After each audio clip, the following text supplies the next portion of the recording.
He's one of those kids that only laughs at real anger. I don't know if you've ever met one of those peaches, but...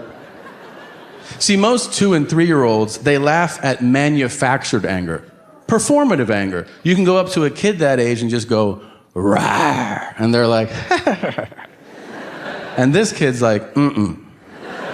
I want to see your blood pressure spike, man.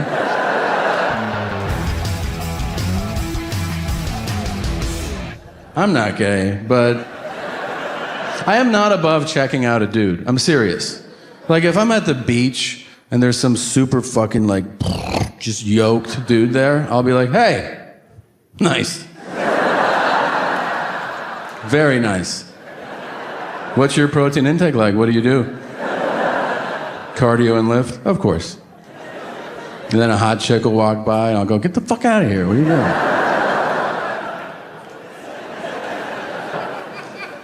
I think the gayest I ever was in February.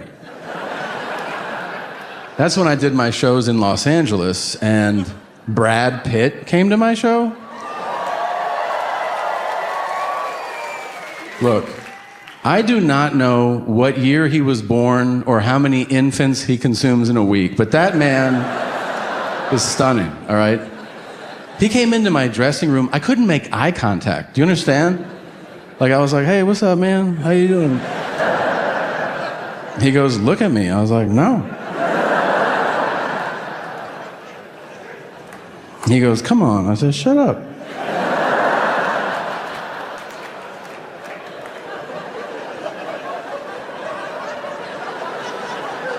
He goes, you want to give me a kiss? I was like, yeah. And he goes, do it. I'm like, I got a kiss. What?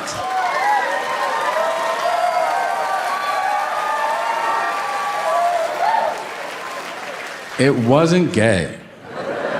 We took a bath later. That was gay, but we talked about sports, so it balanced out, you know? I want to skip a grade. Remember elementary school? You get to like the first day of whatever, 3rd grade, and you're like, where's Brian? And they're like, he skipped. Excuse me? How? And they're like, he can add like a motherfucker. I don't know, he just... 4, 8, 12, he gets it. And then you go, I want to skip. And they're like, don't even think about that. Think about other shit. I'd love to skip in real life. That would be the best program. Like if they were like, all right, if you kill it this year, you have the best year, at the end of the year, a magical fairy or a government official will come to your house and they go, you crushed it this year. And you're like, I know. And then they're like, now you can skip as many years as you want. I'd be like, what the fuck? Really? Mm-hmm. How many do you want to skip? 30? Just land at retirement? I don't want to live much longer than that anyways. 70, maybe 71, you know? 70 so I can be officially old and experience old guy stuff, like people talking to me like I'm a pet. And you ever see that when they're like, hey, how you doing? You're so good. Would you like me to get you anything? I'm like, yeah, put some water in my bowl. What the fuck is this shit? Like, but I don't want to live much longer than that. I mean, I hear people in conversation go like, I want to live to be 100. Really?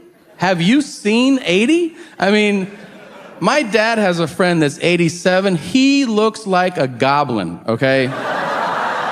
He is terrifying to look at. And he knows it. He's like, I'm coming around the corner. Don't look at me. He knows it. It's scary.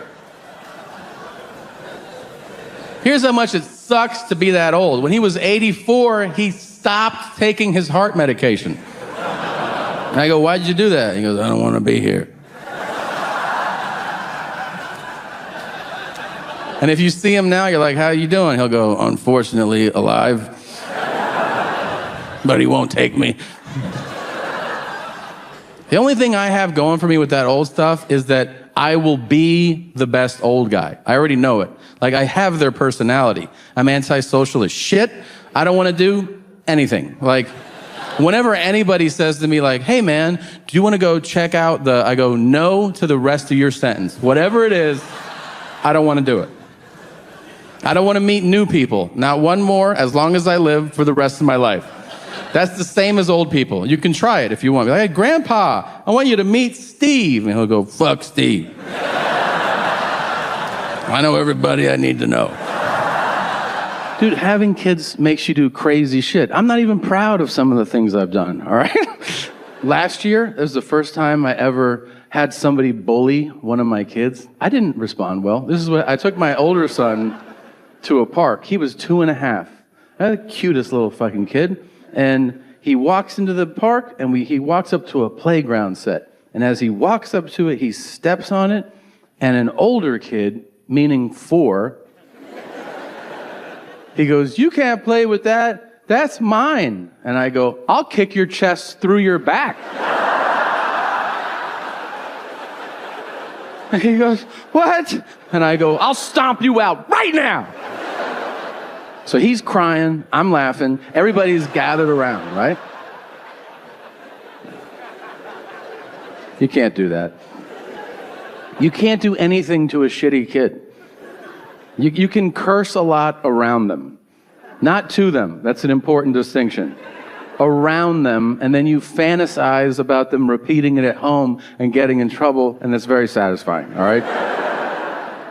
But, you know, you got to put rhythm to it or they won't remember because they're just dumb fucking kids. So you got to be like, ship his motherfucker, count my balls, lick my dick, eat my ass. And the kid will be like, what's that? Be like, go tell your mom. That's what that is. As they walk by, you can get in one accidental hit. I've tried it, but it's got to, as they're passing, you know, like that, and then they'll be like,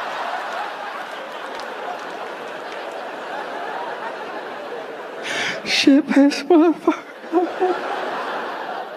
He's one of those kids that only laughs at real anger. I don't know if you've ever met one of those peaches, but see, most 2- and 3-year-olds, they laugh at manufactured anger, performative anger. You can go up to a kid that age and just go, rawr, and they're like, and this kid's like, I want to see your blood pressure spike, man.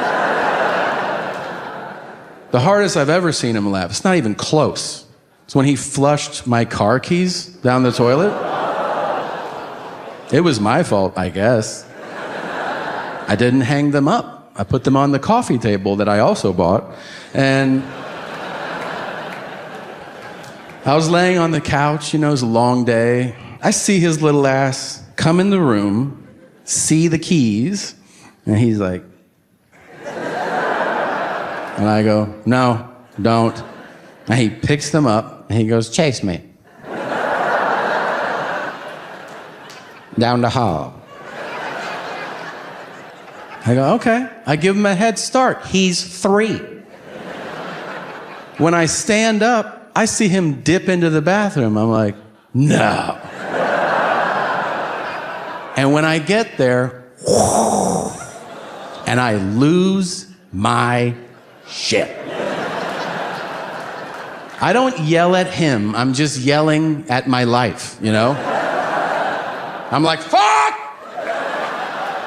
No! Fuck! And when I turn, he's like, that's what I'm talking about right there. But we as a nation, we have been traumatized by these horrific laws and people being imprisoned for having weed. And it highlights the absurdity of not only it having been illegal and so crazy for so many years, but also highlights how the next generation will not believe our stories about it at all. There's a 0% chance they will understand what we're talking about. It'd be like trying to tell a kid now, like, hey, you know, pigeons used to deliver messages to people. They'd be like, the fuck are you saying right now? It'll be the same thing. I'm gonna sit my son down one day and be like, you know, when I was your age, to get weed, I almost died. And he'll be like, why? Was 7-Eleven on fire or something? They didn't sell it at 7-Eleven. Daddy used to get in cars with strangers. Where are we going? Chill out, all right.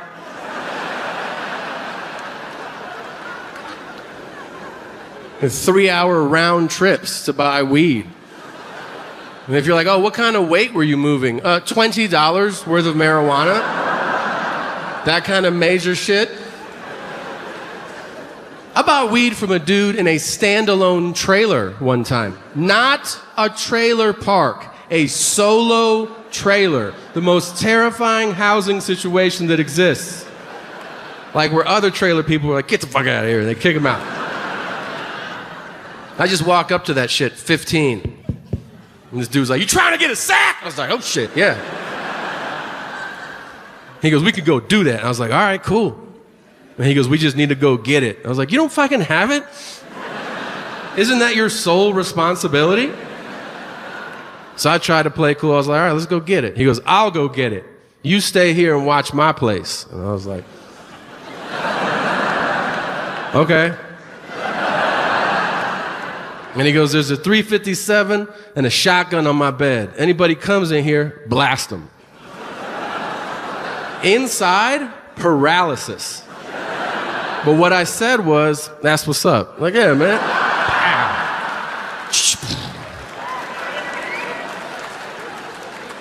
And then he stopped at the door and he goes, but don't shoot my mom. I go, can we get a description before we agree to terms?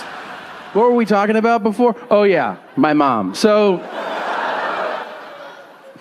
here's how I stopped arguing with her. I hope if you're in a similar situation with a parent, you have an epiphany the way I did.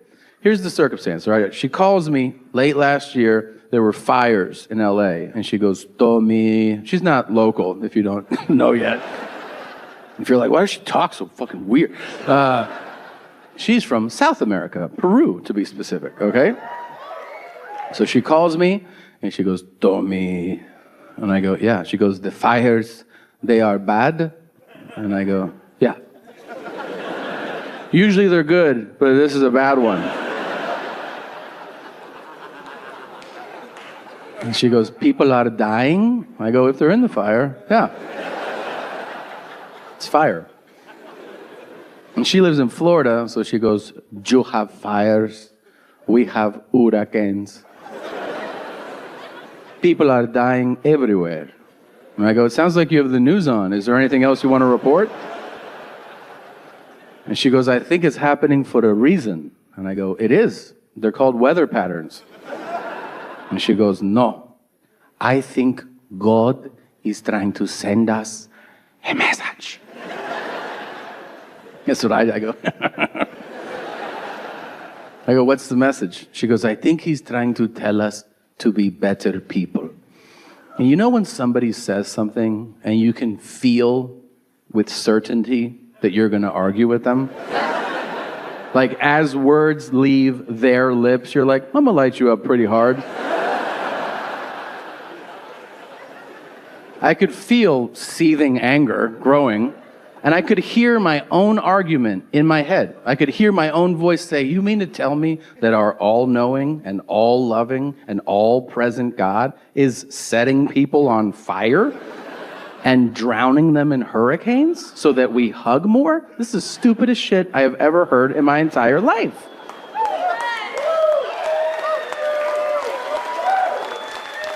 But right before I said it, I had that moment. I had that thought where I go, what is the point? Why argue with this demon woman, you know? Just let Lucifer's sister have her way. You're not going to change her mind.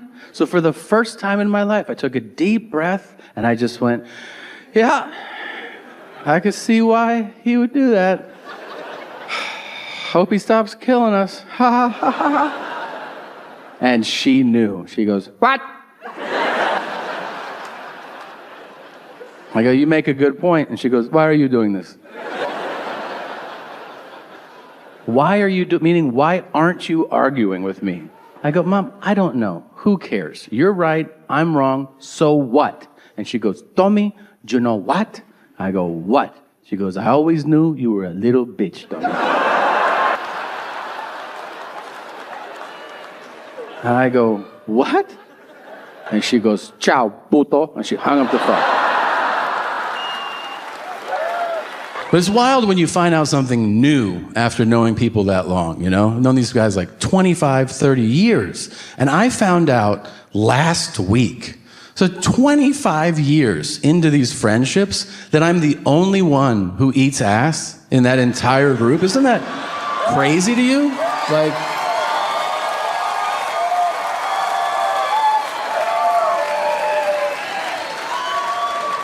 I guess I'm friends with a bunch of third graders? I don't know, like. One of the guys is newly in love, too, Justin, newly in love. And usually newly in love people are really on board, you know, because everything's rainbows and butterflies for them. Like, every day Justin's like, ha ha ha, I'm in love. I go, that's great. Did you eat her ass? And he's like, no. I said, so you don't like her? And he was like, no, I do. And I said, no, you don't. If you did, you'd give her the sweetest kiss of all, you know?